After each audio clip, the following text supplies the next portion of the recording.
Bien-aimés, que le nom du Seigneur soit glorifié. Nous sommes le mercredi 5 juin 2024. Il est présentement 21h48, heure d'Abidjan. J'aimerais partager avec vous un songe que j'ai eu dans la nuit du 1er mai au 2 mai. Et j'ai attendu durant une bonne période de temps afin de partager cela avec vous. Mais ce songe fait suite à celui que j'avais posté dans la même période, je crois le mois de mai. Je ne sais pas trop. Je pense que la vidéo doit être disponible actuellement. Donc, si vous le désirez, vous pouvez aller écouter le message qui a été donné. Mais c'est m'a paru bizarre qu'après avoir posté ce message que j'ai eu en avril et que j'ai posté en mai, quelques heures après, je reçois un autre songe. Et je vais le partager avec vous, mais avant de le faire, nous allons entrer dans un moment de prière. Dieu Tout-Puissant, nous bénissons ton Saint-Nom pour ce jour que tu nous as permis de voir.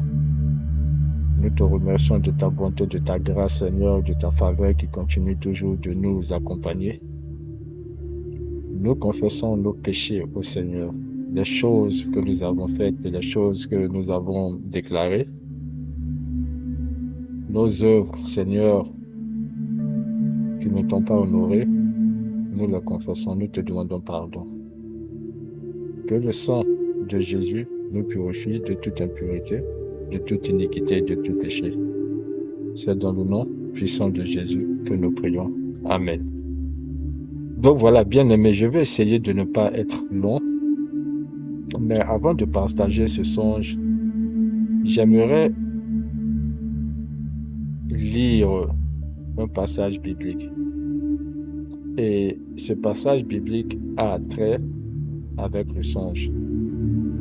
Et ce passage vient du premier livre de Jean, le chapitre 3, les versets 8 à 10. Je répète, le premier livre de Jean, le chapitre 3, les versets 8 à 10. Et c'est écrit, « Celui qui pêche est du diable, car le diable pêche dès le commencement.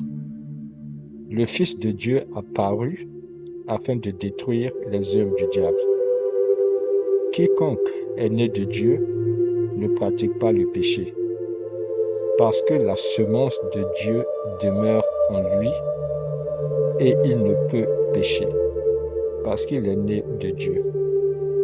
C'est par là que se font reconnaître les enfants de Dieu et les enfants du diable.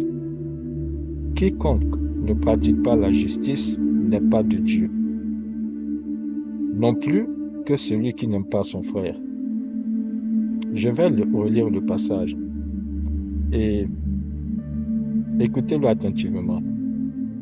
Celui qui pêche est du diable, car le diable pêche dès le commencement.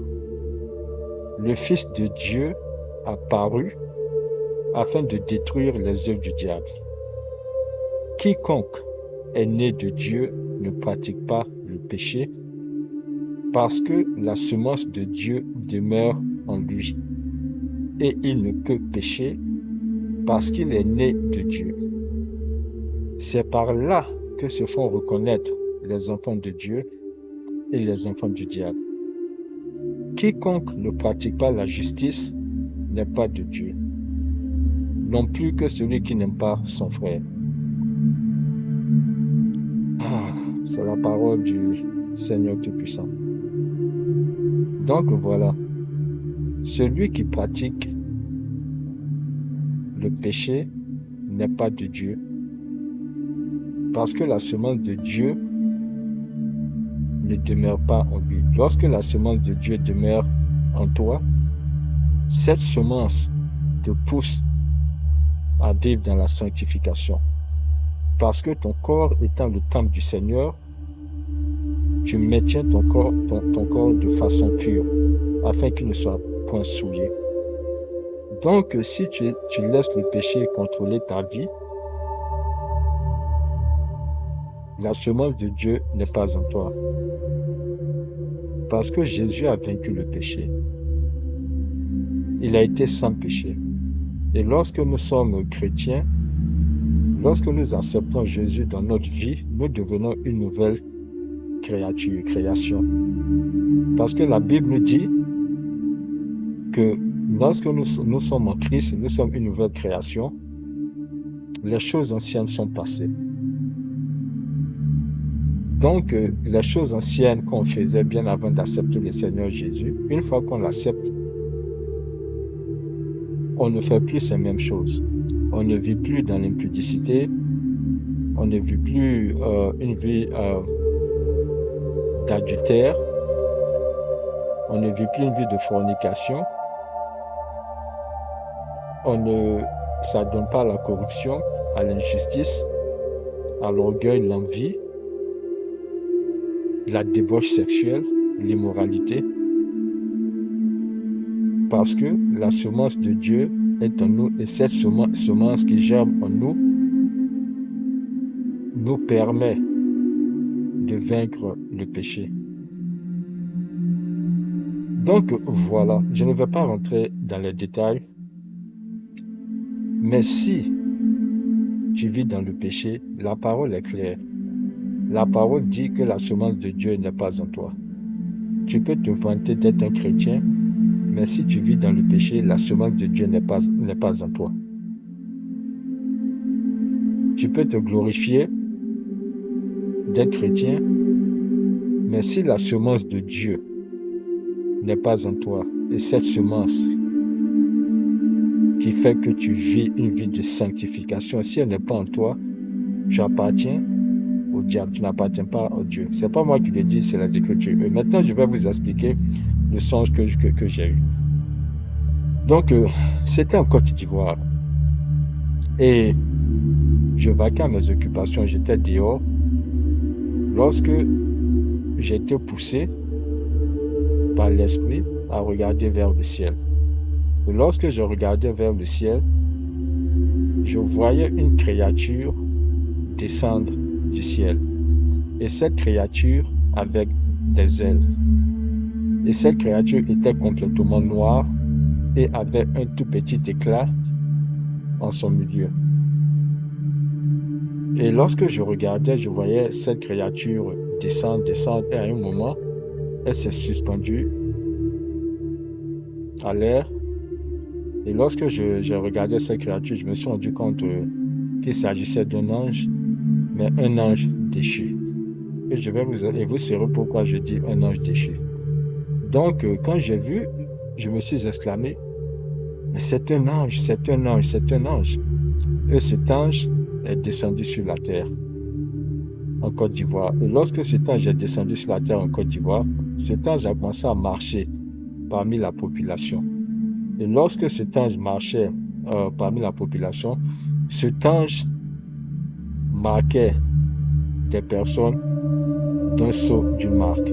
Cet ange va à gauche, marque une personne, va à droite, marque une personne, ainsi de suite, ainsi de suite.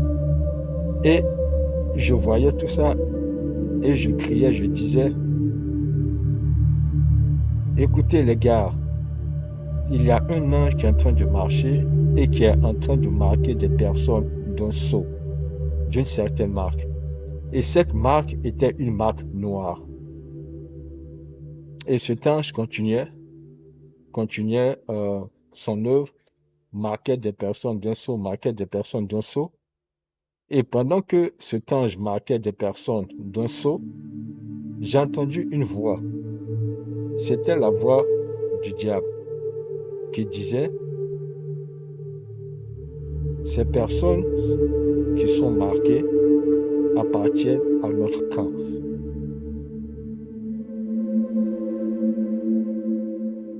Et la voix de cette créature qui a dit que ces personnes qui étaient marquées d'un sceau appartenaient à leur camp, c'était le diable. C'était pas un ange envoyé de Dieu, c'était pas un ange glorieux, mais c'était le diable. Et celui qui était en train de marquer la population d'un sceau était un ange déchu. Un ange déchu, un démon. Voilà. Et donc, dans le songe, c'est ce que je voyais. Et donc, pendant que cet ange continuait de marquer les gens, il s'est dirigé vers moi et il m'a dépassé et il a continué à aller vers d'autres personnes et il les a marqués d'un saut, il les a marqués d'un saut, il les a marqués d'un saut. Et je suis sorti de ce songe. Je ne vais pas être long. Tu sais, mon frère, tu sais, ma soeur, dans quel camp tu appartiens. Je ne suis pas ici pour te juger. Tes œuvres et la parole témoigneront contre toi au jugement dernier. Mais j'aimerais te dire, tu sais si tu fais partie du camp de l'ennemi. Tu sais la vie que tu vis. Si tu vis une vie d'impudicité, une vie de débauche sexuelle, la fornication, tu donnes de faux témoignages, tu convoitises la copine, l'époux, l'épouse d'une autre personne, tu as brisé le foyer, tu t'adores au fétichisme, au maraboutage, tu consultes les marabouts, les esprits morts et tu ne fuis point le péché, la semence de Dieu n'est pas en toi. Et tu appartiens donc à l'ennemi et l'ennemi t'a marqué. C'est ce que j'ai vu dans le songe. Donc je ne suis pas ici pour te juger. Mais tu sais si tu appartiens vraiment au Seigneur et si tu appartiens à l'ennemi.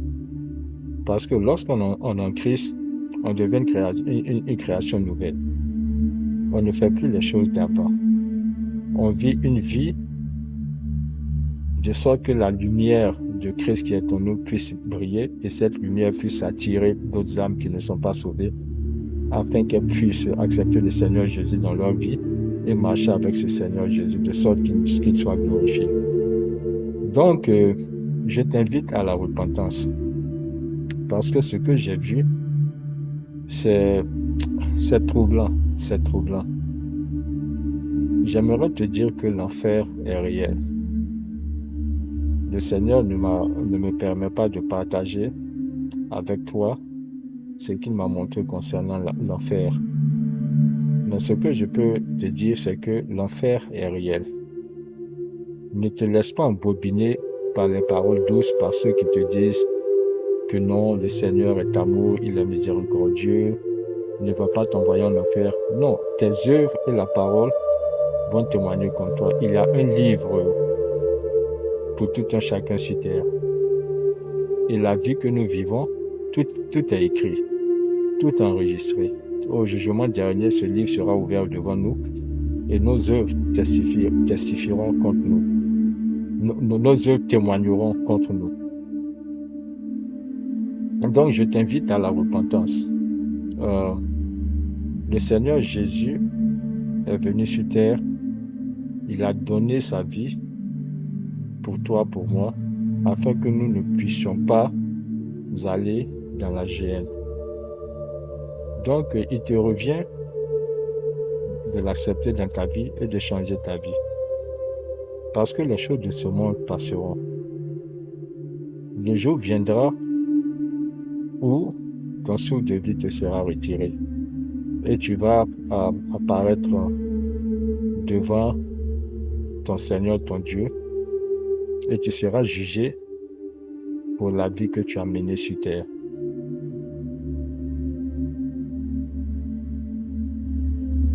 Repends-toi. Si la semence de Dieu n'est pas en toi, tu le sais. Repends-toi, change de vie. et retourne vers le Seigneur. N'endurcis pas ton cœur. Tu as plus à gagner. Tu as plus à gagner en donnant ta vie au Seigneur. Il n'est pas venu pour te condamner, mais il est venu pour te sauver. Donc je t'appelle à la repentance. Depuis longtemps, des messages sont donnés concernant la Côte d'Ivoire, concernant le jugement sur la Côte d'Ivoire, concernant des événements qui vont arriver en Côte d'Ivoire. Tu ne sais pas si tu seras pris dans l'étau, si tu laisseras ta vie durant ces événements, ou si le Seigneur, de par sa grâce et sa miséricorde, t'accordera, te donnera une autre opportunité de te sauver. N'attends pas. Ton lendemain n'était pas promis. Change ta vie. Glorifie le Seigneur. Ne continue pas à crucifier le Seigneur de par la façon dont tu vis, de par ta vie de débauche. Ta vie que tu vis sans crainte du Seigneur. Il t'a donné le souffle de vie. Il peut te retirer ce souffle de vie à n'importe quel moment. Rends-toi au cimetière de Williamsville et tu verras le nombre de personnes qui ont été enterrées, qui ont quitté ce monde des vivants. Et parmi ces personnes, il y a des centaines actuellement qui sont en train de crier parce qu'elles sont dans la géhenne en train de brûler. Il ne faudra pas que ton histoire se termine de cette façon. Change donc de vie, accepte le Seigneur Jésus dans ta vie. Et si tu as un problème avec le péché, demande au Seigneur de t'aider et il le fera parce qu'il veut que tu sois sauvé. Donc, avant de te quitter, j'aimerais qu'on puisse avoir une pensée pour le prophète Jérémie David Kofi et le prophète Eli Pada. Continuez à les soutenir de par vos prières, de par vos intercessions. Tous ceux qui sont à la base de leur emprisonnement et toutes autres choses de leur disparition paieront le prix. Soyez rassurés. Les messages ont déjà été donnés. Le Seigneur est un Seigneur juste. Ils paieront le prix. Et vous le verrez vous-même. On vous l'a déjà dit. Il est patient, il est lent à la colère. Mais vous savez, il y a certaines personnes qui ont déjà été marquées d'un sceau. Il y a des personnes, leur certificat de décès a déjà été établi. Et ces personnes sont en train de marcher sur la terre, ne savent pas que leurs jours sont déjà comptés et que c'est tout juste une question de temps. Et quelle que soit la parole que ces personnes recevront, elles vont endurcir leur cœur afin que ce qui leur est destiné puisse s'accomplir. Ne sois pas parmi ces personnes. Tu as l'opportunité de changer de vie, de recevoir le Seigneur dans ta vie. Repends-toi. Tu entends ce message, n'endurcis pas ton cœur. Tu as lu la parole dans 1 Jean, chapitre 3, verset 8 à 10. Tu as écouté le songe qui a été partagé et comment le diable a envoyé ses agents afin de marquer beaucoup de personnes dans la nation. Tu sais si tu fais partie de ces personnes. De par la vie dont tu vis, tu le sais. Tu le sais. Je ne suis pas ici pour te juger. Je suis un pécheur. Nous sommes tous des pécheurs. Mais c'est la grâce du Seigneur qui nous permet de continuer cette marche de sanctification. Il n'est pas tard pour toi de changer de vie. Il n'est pas tard pour toi de te repentir et d'accepter le Seigneur Jésus dans ta vie. Donc voilà. Que la paix, la grâce du Seigneur soit avec vous. Et j'espère que ce message touchera ton cœur et que l'Esprit du Dieu vivant t'apportera une certaine conviction, de sorte à ce que tu puisses te mettre à genoux et dire: Seigneur Jésus, je te demande pardon. J'ai péché contre toi, j'ai péché contre ton Esprit Saint. Je te demande au Seigneur de m'aider à résister au diable. Je te donne ma vie, je te donne mon cœur, Seigneur. Utilise-moi pour la gloire de ton nom. Pardonne-moi mes péchés et fais de moi une nouvelle créature en toi, de sorte que ma vie puisse être un témoignage de ta puissance, de ta gloire, de ta bonté. Amen. Dans le nom puissant de Jésus. Fais cette prière et demande à l'Esprit Saint de t'aider dans la marche avec le Seigneur. Que tu sois béni.